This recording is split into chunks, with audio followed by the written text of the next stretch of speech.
Зохиолч, сэтгүүлч, Балсан цэрэнгийн ойдов. Эрт цагийн шилийн эрчүүд эдүүгээ цагийн малын хулгайч нарын ялгааг таниулсан зундуйн доржийн хөөрнөл.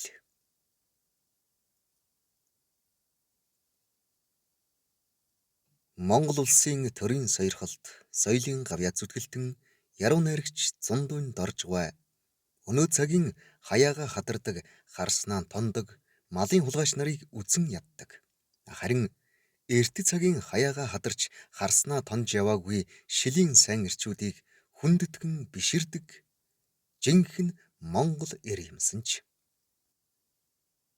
Ар халахын шилийн сайн эрчүүдийн түүх домгийг олон жил судалж сурвалжилж буй ойдов бибээр түүнтэй өдөржин шөнжин хүүрнэлтэхтэй эрт цагийн шилийн эрчүүд хийгээд эдүүгээ цагийн малын хулгайч нарын аль альнийг ярвлав. Ингээд галтай цогтой найрагч зундуйн доржгойн яриаг толлуулъя. Манай Булган аймгаас миний мэдхийн ганц сайн эр Монголын түүхэнд тодорч гарсан нь 8-ны авир юм. Булган аймгийн Орхон сумын хүн. 99 настайдаа өөд болсон гэдэг юм. Намайг залуу зандан байх үед энэ хүн ихээ өндөр настай. Тэгээд манай хоныг 2 жил хариулж байсан юм да. Миний аав Навсан Зундуй гэж мал ихтэй баян хүн байсан. Манайхыг сэнгийн өвөрт өвлжиж байхад 8-ны авир манай хоныг хариулаад ээж маань түүнд дээл хийж өгөөд аав маань эмээл хазаар бэлдэж өгч байсан юм. Авир гуай нэг их өндөр биетэй, цэлхэрсэн гурвалжин улаан нүдтэй, доошоо унжиж үзүүр нь эрүүн дороо махийсэн бүргэдийн хошив шиг соёо сахалтай хүн байсан. Холоос харахад яг л бүргэд шиг. Дандаа өв сургамал ярина. Өвсийг нарийн мэднэ. Морь хатхна гэж жиг тайхан. Манай нэг морь дэлвэд ч гэсэн юм. Тэгтэл авир гуай хөөе Зундуй олигтойхон уртхан хутаг байна уу гэж байна. Манай эцэг нэг урт хутаг гаргаад өглөө. Авир гуай дэлвэдсэн морины хавиргыг тоолж угаад нөгөө урт хутгаа шууд дүрчихдэг юм да. Тэгсэн нөгөө хутгных нь үзүүр морины дэлүүг яг олж хатгаж байгаа юм. Тэгээд нөгөө морь годос хийгээд босоод ирсэн. Дэргэнд ордог морь байсан юм. Ингэж тэр морь зүгээр болж байлаа. 8-ны авир залуу халуун наснда үнэнхүү сайн эр байж хаа холын долнуураас адуу хөөдөг байсан байгаа юм. 8 дугаар богдыг мандж байх үед 8-ны авир 13 удаа алах ял заагдж байлаа гэж ярина. Бодвол 8 дугаар богд түүний амийг хэлтрүүлдэг байсан юм болов уу да? Авир гуай манж төвд хэлтэй хүн байсан. Эрт цагт ороохын нуруунд 8-ны авир оргноод 10 жил болсон гэдэг. Нэг удаа ороохын нуруунаас холдоод зүүн зүг 8 хошуу 9 засагт адуу хөөж яваад тамгын газрын тахруудад баригдаад байцаагдлаагийн шүү. Тэгээд тэр төвд уугар 2 үсгээр битсэн дэвтэр дэлгэж үзүүлээд "За хөө. Тэр өдөр чинь би Арвай хэрийн хүндийд Арвжаа гэлэнгийн гадаа арилжаа хүрэн морьтой архитэж өнцсөн өдөр байна. Би хэдий муу нэртэй луу данстай, тахарт өстэй, тамагт гавтай суудагч алхсан гიშгсэн газар, унсан харсан морь хар, уусан хүртсэн бүхнээ бичиж тэмдэглэж явдаг хүн шүү. Хошуу засаг нь хавчиж, хувилгаан лам нь хувраагүй бол миний бие гавжийн дамжаа барьж цаст төвдийн оронд залрах байсан юм шүү гэх зэргээр цэцэн мэргэн бэлэн дүргэн өчгт нь байцааж байсан тахар нь багтаж бишрээд тавиад явуулчихсан гэдэг. Бэлэн үгтэй гэж жигтэйхэн. Нөгөө хүүхэн худагтын нэр гардаг дууг чинь наймны авир зохиосон гэдэг шүү. Бор борын бялзуу хай босонхон суугаад жиргэн болзоо нүгүй хүүхэн худагт баруухан хоошоо мордон. Баян баргын адуу чандын чанд манаатай хоёрхан шүнд нотоод хойтын шүнд нь авлаа. Унаг даагны хэвтээ дээр улс амтны унтаа дээр нойрхтын гадаагуур нохойхтын хөдөөгүр 33 шарган гурваас бусдын жороо унсанхан мормин уургын улаан зээрдээ. Чирсэнхэн уурга минь Чингис голын бургасаа барьсанхан ташуур минь барим дэлэм яргай. Тогсонхон эмээл минь тохой үзүр зандан 72 товчтой шүү. Даадар хамбан дээлтэй шүү. Баруун гүний хошуунаас шүү. Баян баргын адуунаас шүү. Энэ насаан бодож эрдний ганжуур бүтээлээ шүү. Хойд насаан бодож хоньсон бодисод бүтээлээ шүү. Гурван марл гудайхад гургалдайн даваагаар давлаа шүү. Долоон бурхан тонгойход долнуур хотод ирлээ шүү гэдэг сайхан дуу бий. Авиргаа өөрөө энэ дууга сайхан дуулна. Ялангуяа цомбон туурайтай хүрнийг бас хачин сайхан дуулдаг хүн байсан. Наймны гэж овоглдог нь дээхэн үеийн Түшээд ханы хойд талын 8 хошууг хэлж байгаа юм. Тэр 8 хошуундаа бол айхтар хүн байж. Наймны авир гэхээр хүн болгон айдаг байсан гэдэг. Нэгэн удаа наймны авир тамгын газрын хар гэрээс суллагдаад замаасаа унаажиж дамжаа пүүснээс санзаа арх авч өвөртлөөд нууц далдуур очиж буцдаг нөхцөж янгалсан хүүхнийх рүүгэн тэнгэрийн ойдолд зурааж байхад эсгэрүүлээд буучхаж гинэ. Тэгтэлч тэр айл нь унтаагүй найрлаж байх юм гин. 10 засагт суутай сайн эрхийт дархаатл ороод явчихаар гэрте суугаа хүмүүс аимсаж сандраад сүйд болж дээ. Өнөө авирын нууц нөхцөн амраг хүүхэн нь би чамайг 10 засагт баригдаад 9 ирүү даалгүй үхэж гэж дуулаад нүдээ хөхөртөл харж хүлээсэн боловч ирэхгүй болохоор ч үнэмшиж хүнтэй суучглаа. Бид хоёр хурмаа хийж байна. Би маань одоо чинийх биш, хүнийх болсон. Гिचгэн. Үүний хариуд наймны авир ингрийн ярж томоотой явж болохгүй, тохиролцоогүй ертөнц. Олонтой нийлж болохгүй оргодол хулгай ертөнц гэж хууч эртний цадиг дурдаад өвөртөө яваа 2 лонх архиан гаргаж тавин бөглөөг нь алгадаж инээгээд өврөөсөө мөнгөн аягаан гарган тэрэндээ архиан дүүргээд хүүхний авайлэрд барьж гинэ.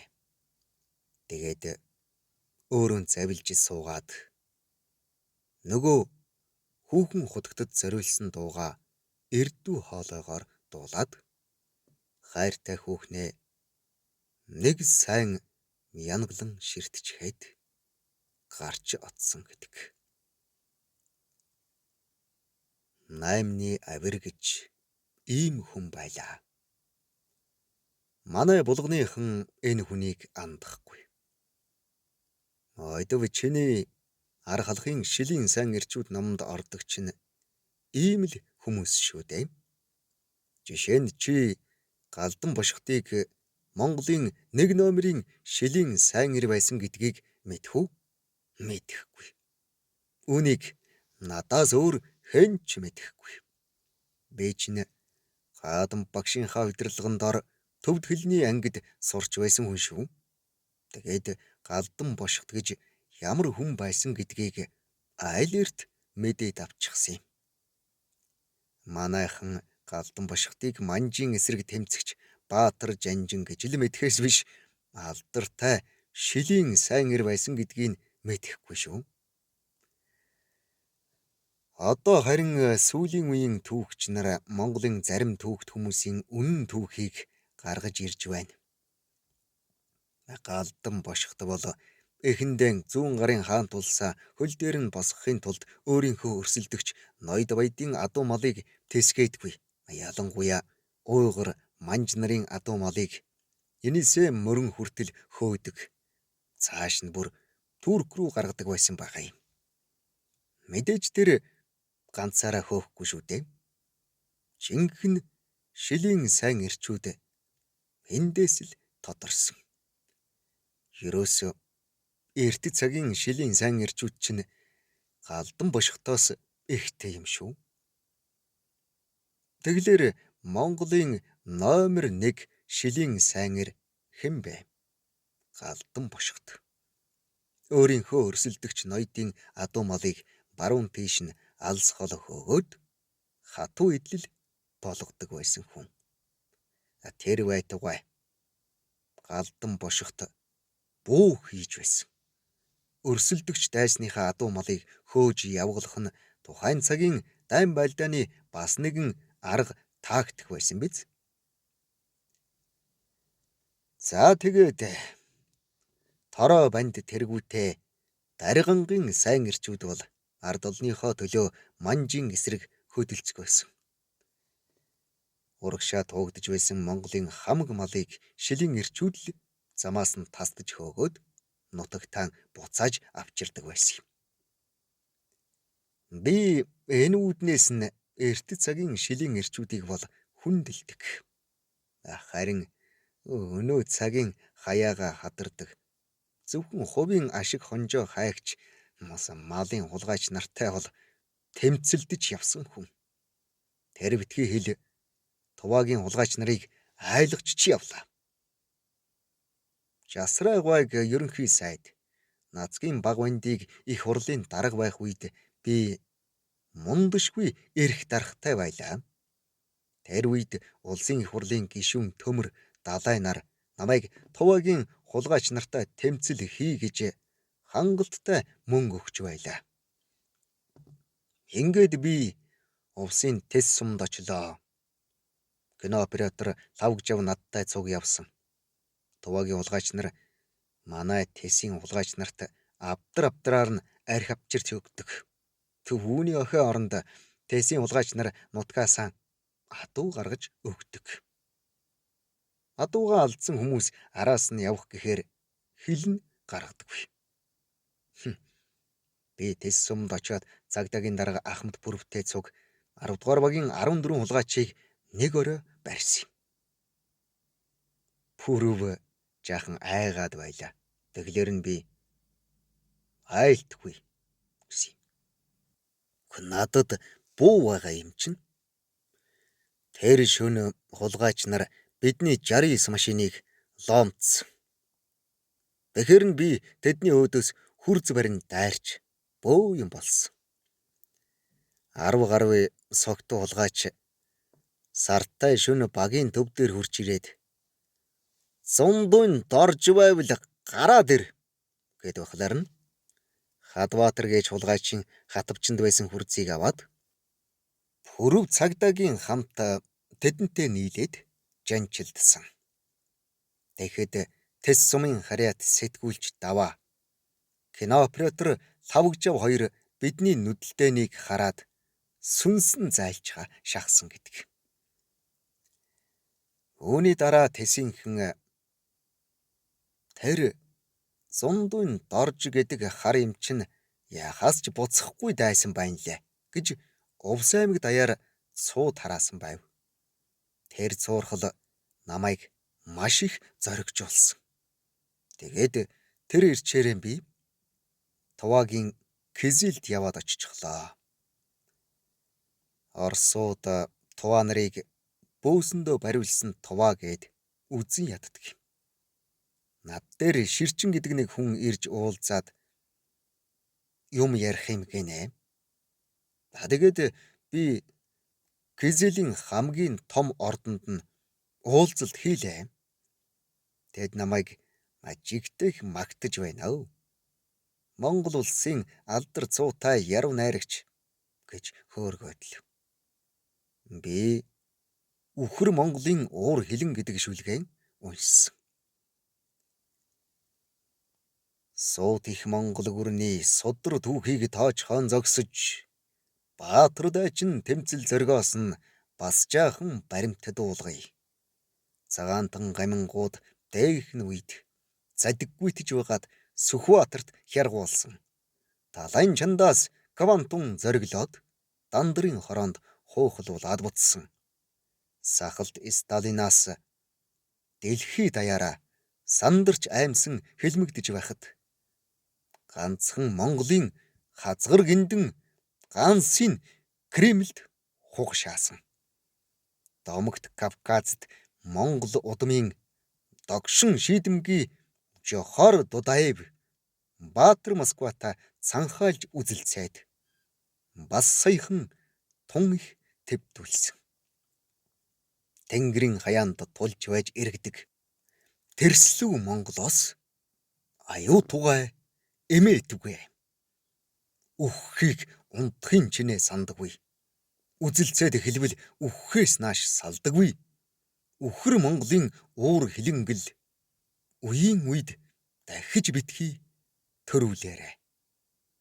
Гэд унштал Кизилийнхэн бүр гайхаад явчихсан. Тэгээд би үүндээ бүр эрэмшээд Туваагийнхан та нар дахиад Монголын мал руу хавтаад үзээрэй гэд дээш нь хий буудаа тавьчихваа. Тэг Монголоос айхтар хүн иржээ гэж тэгэд ярьж байна. Тэгээд намайг том зочд буудалд оруулаад хамгийн янаг амраг хүүхнийг надад авчирч өгөөд тусгай зочдыг над дээр оруулаад л. Ингээд би тэдний зүрхийг авчихсан. Одоо Кизилийнхэн ярьдаг гэсэн. Зундуйн дорж аюултай гэж. Энэ тухай Туваагийн бүх сонинд гарсан. Маршал Чойвелсон нэг удаа манай улсад ирээд элчин сайдыг маань алгадчихсан. Одоо зундуйн дорж ирээд буу тавилаа гэд Туваагийн бүх сонин тэргүй нүрэн дээр намайг гаргаж байсан. Тэгж би Туваагийн хулгайч нарын зүрхийг өхүүлж байлаа шүү дээ. Сонин байхгүй юу? Ер нь 90-ад оны үед Туваагийн хулгайч нар их даварсан шүү. Завхны Баян Тэсийн Зайгал багийн 10-аад айлын хагас мянган адууг Туваагийн хулгайч нар дээрэмдчихсэн. Нэг айлын дандаа усан тэлмэн жороо 40 гаруй адууг Туваагийн Баатар овогт Альфред гэж хулгайчийн бүлэг дээрэмдсэн байх жишээтэй. Малын хулгайч нарт би та нар чаддгийн бол бусдыг лойвэрдэж баяжсан энэ баячуудыг дээрэмдэж гэж учирладаг. Том гарын хулгайч нар гэж малын хулгайч нар дотор би л дээ. Тэд надаас их айдаг. Би нэг удаа Сэлэнг аймагт айлын адуу хөөж явсан хулгайчийн толгой дээгүүр ангийн буугаар буудснаас хойш сүнсэн зайлдаг болсон юм. Ер нь ч тэгээд Туваагийн дээрэмчид Монгол улсыг хэтэрхий дээрлэгсэн шүү. Эртний цөс ихт Монгол эрчүүдийг хэтэрхий дарлсан. Хэрвээ монголчууд Кавказын Чечен шиг омогтой зоригтой байсан бол Муу сайн туваачуудыг аль хэдийн хуу хаарн хусах байсан. Ялангуяа галдан бошигт шиг сайн эрчүүд өнөөдөр байсансан бол Туваагийн улгайч нарын үнхэлцэх нь хагарах байсан. Даанч өнөөгийн бид их аймхай. Айгаад суугаад бахаар албаны дарга нараас эхлээд айл өрх хөрш орон гүрэн хүртэл элэг барьдаг юм байна. Зохиолч сэтгүүлч Балсан цэрэнгийн ойдов. Эрт цагийн шилэн эрчүүд эдүгэ цагийн малын хулгайч нарын ялгааг таниулсан Зундуун доржийн хүүрнэл. Уншсан Эрхэн баярын Бат дорж.